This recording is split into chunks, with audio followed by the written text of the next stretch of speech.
Hi, I'm Scott Danner with Freedom Street Partners, and welcome back to our conversations about money. Today we're going to address just a couple of things on aging parents. We talked recently about how difficult those conversations are and really how uncomfortable it can be when you're the child, even if you're the 70-year-old child. Like, it's still difficult, right? So what are some of the things that you can do action step-wise to get mom and dad in a better position? One of the things that we see every day is, as we age, instead of simplifying things, we tend to complicate things. So, you might have had one bank account when you were in your 20s, and then in your 30s you had two because you have a mortgage at this place. And then in your 40s you had three. Well, then you retire, and instead of simplifying everything, we actually start chasing CD rates at the local bank. And we start doing all these different things where all of a sudden it's time for me, the son, to help mom and dad be better equipped during their aging process of their 80s and 90s.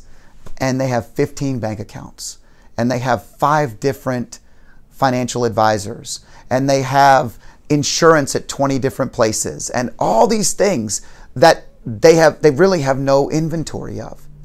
Here's the best advice we can give you. When you get ready to retire, the first thing you want to think about is simplify. What you get back when you retire is you get time. Well, as you age, complexity seeps in. And as you get into the older years, the easiest thing to do is start to simplify. Consolidate investments, consolidate bank accounts, consolidate things to simplify the process so that if you're the parent, think about this from your children's perspective. There is not that much of a better rate from bank to bank. But when you start looking at the simplification process and consolidation, it's going to mean the world to your children. It's going to be a part of the financial plan that often gets overlooked. And so, as we talk about conversations about money, we like to give you some action steps.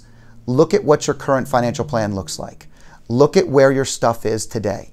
Is it spread out all over the place? Would this be easy for someone to come in and take over? And if it isn't, evaluate the necessity of that. I'm Scott Danner with Freedom Street Partners, and thanks again for joining us today on another conversation about money.